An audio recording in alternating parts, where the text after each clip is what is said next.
handed out $450 million in bonuses to its executives. And not just any executives.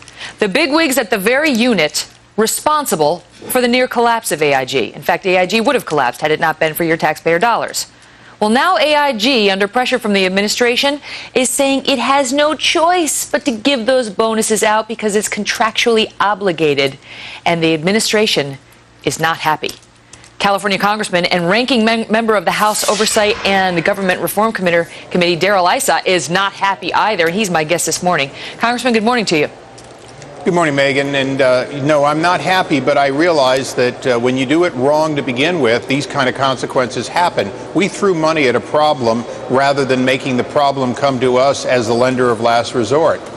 And we didn't attach enough strings to it. Isn't that a fact? Absolutely. You know, normally when somebody comes out of money, desperate with no ability to get money, they are either willing to file bankruptcy or to voluntarily forego a number of contractual obligations. Those same executives could have been let go, or they would have waived their rights to get this in return for the money. But in fact, what we did was we too quickly provided the TARP money and then threw it at them with no strings attached, adding the strings only later. That's the reason we're in the situation we're in now. We have to stop doing that. The next dollar going to AIG has to have strings attached, which is if these people want to keep their company, they're going to have to forego some of the perks of office. And so, you know, now over the weekend and late last week, there was a bit of a game of chicken going on between the Treasury Secretary, Tim Geithner, and the CEO of AIG, this guy, Edward Liddy, who I should point out for the viewers was tapped by Henry Paulson, the old Treasury Secretary, to take over the company and try to right the ship. He's not the guy who was at the helm when it went down. Okay, but anyway, Geithner said to Liddy that you can't do this. You can't be forking out these bonuses. And Liddy said to him, look, we have contracts. We hired outside counsel. Outside counsel says we have to pay on these contracts. Otherwise, we're going to get sued. And then the president's top economic advisor, Lawrence Summers, said on one of the Sunday shows yesterday, well, take a listen. Listen to what he said. We are a country of law. There are contracts. The government cannot just abrogate contracts. Congressman, that is true, is it not? I mean, can the government do anything at this point? Well, it's true, but it's convenient talk. First of all, people can be told that if they won't convert their existing look-back contracts into go-forward contracts, ones that say we'll give you a future bonus if you turn the company around, then they can be given their past contracts and thanked, and we can say goodbye to them. So there are a lot of ways to renegotiate contracts, recognizing contract sanctity is important. But remember, we got to this situation because under two administrations and two Treasury secretaries, they threw money at AIG, telling them to just take care of the crisis and we'll work out the details later. These are the details later. Is there any chance, all right, first let me ask you this, because now everybody's saying we honor contracts, you can't abrogate contracts. Try telling that to the United Auto Workers Union. Because before we bailed out, GM and Chrysler, we went to them and said, you better do something about those onerous contracts you're under, because why would we keep throwing good money after bad? Why couldn't the same thing have been done with AIG? Why can't it be done now, saying, if you get one more dollar of our taxpayer dollars, it's not going to go for bonuses? Well, Megan, you're exactly right. What we had to say to the auto companies was give us a plan going forward that shows you can be viable, which included labor concessions. We have to say the same thing to AIG, which is we've sunk far more money into you than you're worth. There would be no bonuses. There'd be no money. You'd be in a bankruptcy mode, right, one in which those contracts would be negated. Right. And, that's the whole point is those contracts come behind the general credit or the preferred creditors.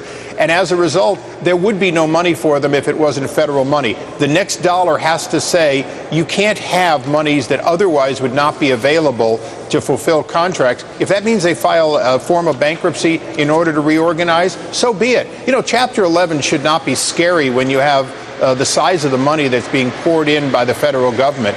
There's never been debtor-in-possession financing equal to what we've given AIG. It's really incredible that we didn't require that. I mean, that we didn't say to them, look, because the thing is, these executives are going to get these bonuses, the $450 million in bonuses, only because we helped them.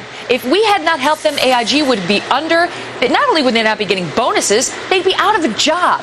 The hubris for the executives to now try to hold AIG and its CEO, who, by the way, is making, I think, $1 a year, to these contracts, which they know They know the company couldn't honor if it weren't for our taxpayer dollars. Middle America's paying this taxpayer dollar. A lot of these middle Americans who have been laid off are now funding these bonuses. I mean, that we watch and we think, this is insane. What can be done, Congressman? What can be done to stop the $450 million? Anything?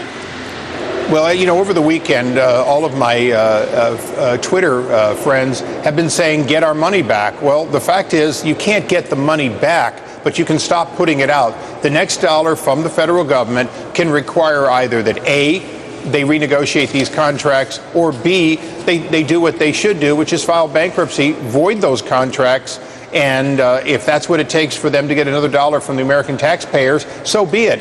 You know, the union workers at GM, Ford, and Chrysler are taking concessions, whether we agree or disagree. They're taking concessions to make their companies viable. AIG has to be willing to have all of its executives, particularly the highly compensated, willing to make concessions if they want to keep jobs that have been very good to them, for the most part, for a very long time. I got to go, but I want to ask you, we've given them almost $180 billion of taxpayer monies. The last amount of it, that last 30, I don't know if it's been paid to AIG yet. I'm told it hasn't. Could we stop that? Could we attach conditions to that? Absolutely. We can, and the federal government can at any given time say we've given up, file bankruptcy, and that would include this last $30 billion, which would allow them to, quite candidly, relook at these contracts, say to their executives. But remember, Megan, what we have here is we have an old boys club where they're much smarter at talking about stockholders' value and returns. These folks have learned how to work the system for incredibly high pay for a long time. Yeah. And unfortunately, we in the government, for the most part, don't come with that kind of skill set or even understand it. We need to make sure we have smart people at the table negotiating on the behalf of the taxpayers. Right now, under 2 presidents and 2 Treasury secretaries, it doesn't look like we have smart enough people to outsmart the very people who squandered billions of our money. Congressman Issa, thanks for being here. We appreciate you watching it. All the best to you. Thanks for making such a point of it.